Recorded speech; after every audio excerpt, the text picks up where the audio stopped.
Saya sendiri dibesarkan di keluarga otomotif gitu. Kebetulan ayah saya itu seorang importir mobil di tahun 50-an itu. Ayah saya sama ibu saya itu juga ikut rally segala macam. Nah, nenek saya juga bengkel. Saya setiap Sabtu Minggu itu nginep di situ. Jadi ngeliatin montir-montir, ngeliatin segala macam. Kalau bicara saya yang berinisiatif untuk berusaha di otomotif, memang itu semacam dream ya. Kenapa sih EU punya negara itu sekarang yang kuasain ya, atau ASEAN itu sekarang mobil Jepang. Kita menyadari untuk melakukan usaha apapun juga kan perlu pemodal kuat di belakangnya. Pada waktu itu ya, saya bilang mungkin $1 juta, $2 juta juga nggak cukup. Nah, kebetulan ya ada pemodal kuat, Batang Latif. Usahanya kan kasino, ya kan. Ini ada usaha yang namanya industri. Industri perlu investasi, industri perlu kemajuan teknologi. Industri berkembang, nanti populasi juga berkembang, tambah karyawan lagi. Nah, di tahun-tahun itu kan memang yang punya uang cuma beliau, terus terang aja. Jadi ya itulah yang akhirnya menjadi sandaran saya. Nah, kebetulan pabrik pertama yang kita bangun itu namanya First Chemical Industry, pabrik plastik. Nah, pabrik plastik ini kebetulan juga akhirnya linkage-nya itu ke industri otomotif dan juga industri elektronika.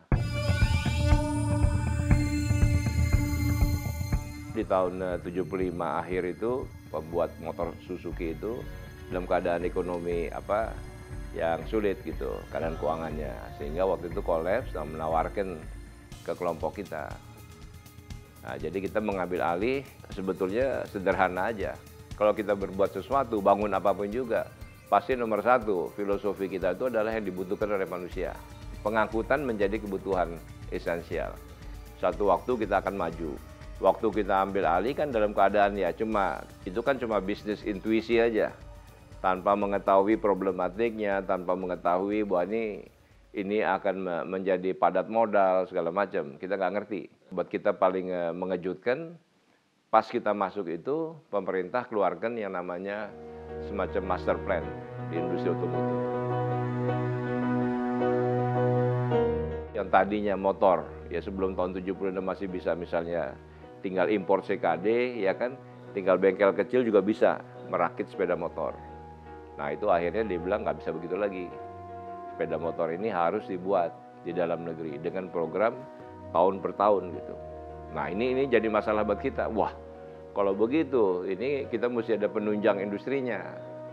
Akhirnya membutuhkan investasi yang jauh lebih besar daripada menyelamatkan perusahaan yang kita ambil alih itu.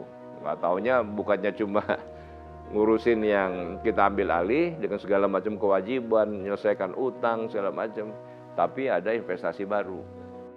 Tapi memang kita kaget, terus terang. Peraturan itu di luar dugaan kita. Zaman sekarang nggak ada lagi ya. Zaman Pak Harto dulu kan ada yang namanya pembangunan 5 tahun itu, Pelita. Nah, jadi Pelita itu kita melihat, oh ini ada steel structure industri dikembangkan, oh ini ada begini, oh ini ada begini gitu. Maka pada awal tahun 1969, kita mulai melancarkan Repelita pertama. Tujuannya adalah memperbaiki taraf kehidupan rakyat banyak. Otomotif kita mesti sadar, nomor satu, ini bukan tempat cari uang yang gampang, terus terang aja. Kalau industri ya, karena pertama itu investasinya kan nggak kecil. Dan investasi itu akan terus berubah, cenderung bertambah. Karena ada perubahan teknologi, ada engineering capability, ada kapasitas, ya kan. Tambah lagi produk otomotifnya ini punya R&D, perubahan bentuk. Nah, ini semua menciptakan high cost. Jadi investasi itu mesti berani kita lakukan, tambah terus.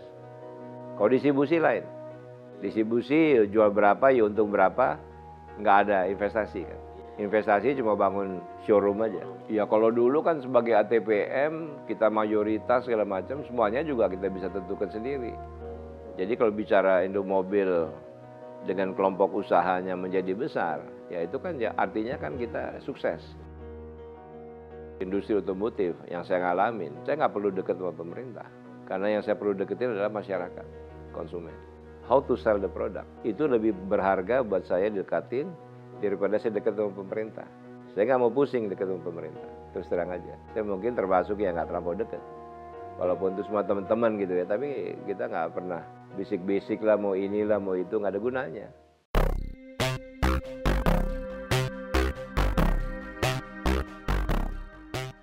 Pelakunya waktu KTT tahun 92, pertama kali itu saya. Jadi saya dipanggil Pak Murdiono, tolong dong bantu saya, apa yang bisa lakukan gitu. Untuk bantu pemerintah.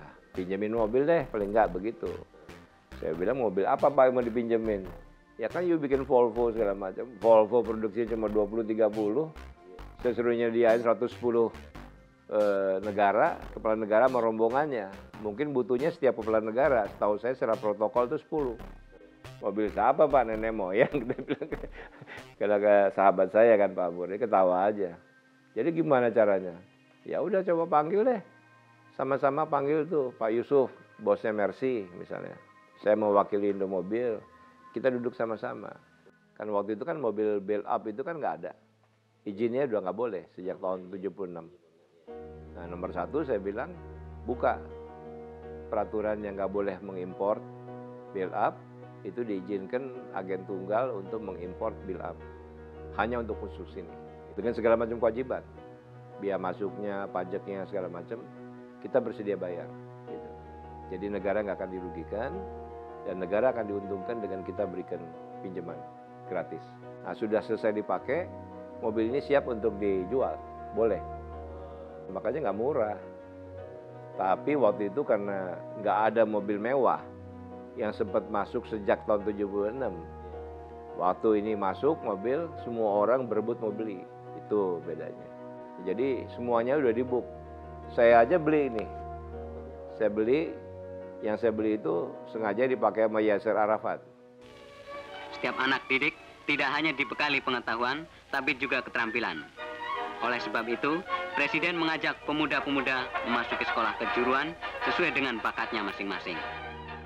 Kita sadar misalnya dunia pendidikan, kadang-kadang nggak siap. Ya kan?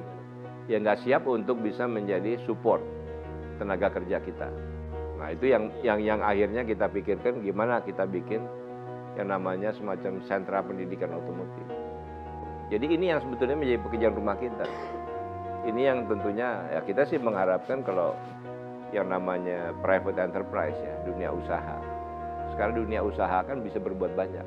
Dunia pendidikan kita terjunkan, ini ada CSR segala macam. Tapi tolong yang namanya CSR memajukan sumber daya manusia ini juga bisa diberikan yang namanya tax incentive. Pasti banyak yang mau. Nah itu akan sangat penting menghadapi pasar bebas ASEAN ini. 2015 kan pasar bebas ASEAN kan bebas semua, tenaga kerja juga bebas.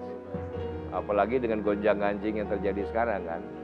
Mau gaji gede tapi produktivitasnya nggak bagus. Ini jadi masalah nanti. Hati-hati itu.